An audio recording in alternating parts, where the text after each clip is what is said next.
Hey, don't be caught without the facts. Listen to me, Sean Hannity, this afternoon at 2, right here on AM 560, The Answer. Good morning, Dan and Amy. The president addressing the nation yesterday in the wake of the Florida shooting, 17 dead, 14 injured, 4 critically. The only issue that he mentioned generally was mental health, saying this. Our administration is working closely with local authorities to investigate the shooting and learn everything we can. We are committed to working with state and local leaders to help secure our schools and tackle the difficult issue of mental health. It is not enough to simply take actions that make us feel like we are making a difference. We must actually make that difference. And so there's obviously a number of parallel tracks that we're running on here. Public policy discussion about due process, about freedom of the press, about right to self-protection, and then also the facts that are specific to this case. 39 stops, visits to the shooter's house by local law enforcement. A tip in September to the FBI from a YouTuber who saw somebody with the same name, spelled the same as the shooter, post on YouTube that he was fascinated and wanted to be a school shooter. FBI followed up with the tipster the day after that tip was delivered and didn't follow up with him again, according to him, until Wednesday after the shooting occurred.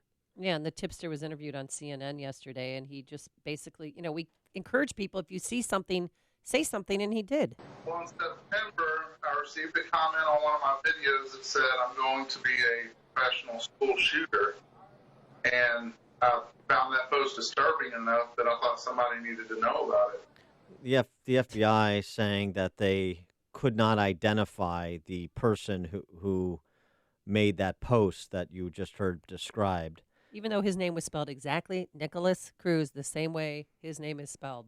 Yeah, and they also failed to bring that information to the Broward County Sheriff's Department. Broward, excuse me, or the police department. Right. So questions about interagency communication, questions about the FBI's handling of that tip. For answers, some suggested answers, we're going to turn to an expert. He is retired FBI special agent and criminal profiler. James Fitzgerald, you know the name from the Unabomber case. He's a consultant on the Criminal Minds, the TV show. He's the author of the book, A Journey to the Center of the Mind, and then that Netflix series on the Unabomber where Paul Bettany plays the Unabomber and Sam Worthington plays James Fitzgerald. Really good. James Fitzgerald, thanks again for joining us. Appreciate it. Good morning, Dan, and hi, Amy. Not a good couple days here, but I'll do my best to talk you and your listeners through this situation. Well, give us your insights as an expert here, a retired special agent, about that tip that was received and the agent following up with the tipster back in September. But then again, according to the tipster, no communication from that point till after the shooting occurred on Wednesday, and the FBI saying just that we couldn't identify the actual individual behind that post, and so, so nothing was done, apparently. Yeah, and I was on with you guys, 11, 12 days ago, talking about, some of the political issues, the Nunes memo, et cetera, and talking about the very top of the FBI. Well, here, some folks in the Miami division of the FBI, there was more they really should have done here. There was more interaction they should have had with this guy Cruz. It's not the name John Smith they were looking for, which is pretty common. This is Nicholas. It's even spelled a little bit different than Cruz. Not like the actor spells it or the regular word Cruz. So I can't see how this would be that difficult to locate the person and then go out and do a strict interview with this guy and find out more what's going on, contact the local police to see what kind of interactions they had, and I would see all kinds of red flags on this guy. I know we've been using that term, or the media has for the last few days, but that's what they were. They were indicators. They were signs of a deeply troubled individual that somehow, somewhere, this guy should have been brought into the system, A, and B, this guy's access to weaponry had to be separated or removed from him.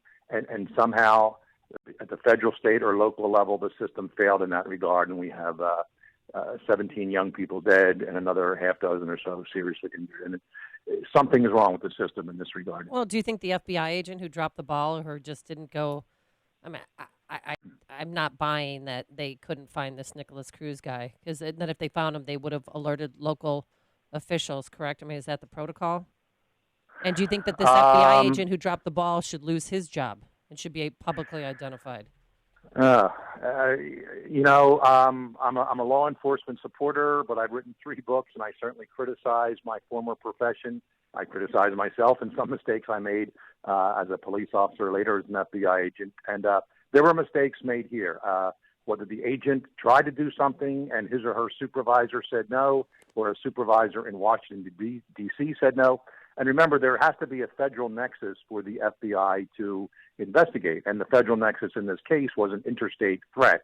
And even if it wasn't to a specific person, in so many words, I'm going to be a professional school shooter, something like that, that is a threat. It transmitted, once it's on the internet, it's considered interstate because it bounces all around the world sometimes, the actual message. So there was definitely federal jurisdiction, maybe not necessarily to make an arrest at that point, but certainly to go and talk to this guy and do something with the weaponry in that house. Get some sort of a court order, obviously from a federal or local judge, and somehow remove the weaponry from a guy who's going to write something like that, and let him get a lawyer and then argue his way back before another judge to get those weapons. And hopefully that other judge wouldn't give it to him. But we need to get, we need to look at this from, a macro perspective, a micro perspective, to try to get, separate, these kinds of people, the Nicholas Cruzes of the world, from their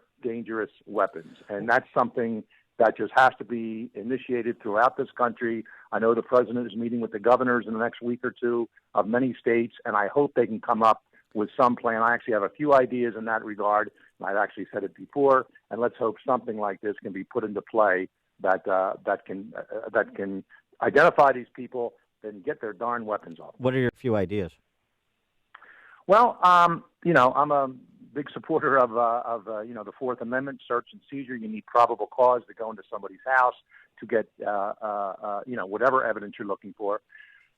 But maybe today we need something a little bit different. We need some kind of a provisional search warrant application. And if certain criteria are met, we can actually put a quantitative score to it. This would have to be passed on the federal level. Of course, Congress works so slow. But boy, it'd be nice to see if the Dems and the Republicans work together for once, and within a few weeks, this is passed. Maybe it could be an executive order. I'm not sure exactly how this will work, but basically, you have 6 to 8 different categories. One could be threats. One could be gun/weapon ownership or access. Another one could be police contacts. Another one could be recent stressors. This guy was expelled from school in the last month or so. Even put an age bracket in there, 15 to 35. I know our Las Vegas shooter was, way above that age, but he is really the outlier in that regard. Acts of harassment, and of course, mental health issues, and put some kind of a quantitative score to each of those. And if it reaches, a certain criteria, 5, 10, whatever number that, professionals can come up with, that's grounds for a search warrant to go to someone's house, their property, their sheds, their storage units, whatever it is, their cars. And nothing but weapons. If they find other contraband drugs, they can take it, but they're not there to search for anything else except weapons. And I think that may be one way. It's not the only way, but one way of perhaps, again, the goal is here to separate, oil and water. You want to get the guns away from these types of people. Yes, they can go drive their car into a crowd after that. Yes, they can get some kitchen knives or a machete and do something, but you're at least taking the weapons that they can do things at long distance away from them. But let me ask you about the judgment call, the human judgment call, because it seems to me that the FBI owes the public more answers to what they did or didn't do than just saying we were unable to identify the individual who made that post.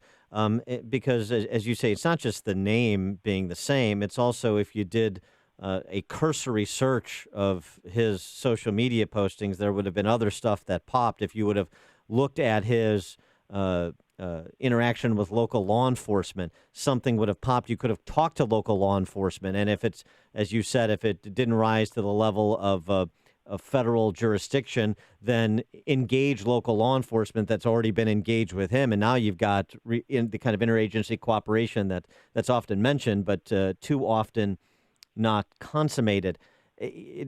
Don't you think there's more kind of specifics that we need to hear from FBI and, frankly, from the local police agencies as well on this? Oh, the answer, Dan, is an absolute yes, and I do want to hear that. And I've 31 years in law enforcement, 11 years as a police officer, 20 years as an FBI agent. So I work both, federal and local level between Pennsylvania and New York, and as a profiler at the FBI Academy in Quantico. And, I've worked cases like this as a uniformed police officer or detective knocking on doors of people. This is before the internet when I was doing this. But, people make verbal threats. They send a letter to someone. I would knock on the door. Hey, can I look at your house? And I just walk through it to make sure everything's okay. You may get a consent to search form. A lot of times they'll actually sign the consent. So you don't even need a search warrant. Other times as an FBI agent, I worked in New York. And again, later as a profiler, I'm helping other FBI agents as well as local and state police assess these types of people. And the one thing I would always say is you need direct interaction with this guy, and you have to get every agency in that jurisdiction and even neighboring jurisdictions involved. Let everybody know about this guy, and in most cases, that's exactly what would happen. And we'd have representatives of 3 different agencies come to Quantico and sit down with us. Here's the guy we have. Here's the problem, and we would walk them through it, and everybody would be on the same page. That apparently didn't happen here. I don't know exactly why. I don't know exactly how, but it may have caused these 17 lives barely 48 hours ago, and that's very disconcerting. What do you think about fortifying the schools? Every school in America, putting another line of an entry point to get into any school. Yeah, I think we're coming to that now, including perhaps putting not even uniformed guards, but perhaps off-duty or retired police officers, even military vets, wearing a blazer, but having a shoulder holster, a weapon under them. They can be, go to different schools at different times. They don't have to be at any one post every single day. They're not there to break up, fist fights, in the cafeteria. They're there just to make sure ingress and egress to the school is protected. These are soft targets. And boy, if there's one consistency, and I have a list in front of me from, the Texas shooting, the Charleston shooting, and church shooting in 15, Virginia Tech, Sandy Hook, they're all soft targets. These guys who are these shooters, they know that. If you just put a little bit of defense up where someone may shoot back at them, they're going to, A, go elsewhere, or B, not do it at all. And that's what we need to do. I have a niece who teaches kindergarten at a nice suburban school in the Philadelphia area, and I said, and she doesn't want to carry a gun. She wouldn't be allowed to. I said, keep a fire extinguisher right next to your desk, and if some nut barges in, and I get real with her. I said, look, you and your students may get shot, but take the fire extinguisher and just give yourself a fighting chance and spray it in his face. And it's not a lethal weapon. And, worst case scenario, kid gets the fire extinguisher. They're not going to truly hurt anybody. But you bought yourself 5 or 10 seconds. And she said, thanks, Uncle Jim. I'm going to do that. So, and luckily she's had no problems like that so far. But the schools have to tighten up, give that sort of individual training to their faculty members, as well as tighten up the buildings themselves. It cannot be equal access on multiple doors anymore. We just can't have that at our schools. He is James Fitzgerald, retired FBI agent and criminal profiler from the Unabomber case, most notably consultant for criminal minds, author of the book, A Journey to the Center of the Mind. James Fitzgerald, thanks again for joining us. Appreciate it. You're welcome, Dan. And he joined us on our turnkey.pro answer line.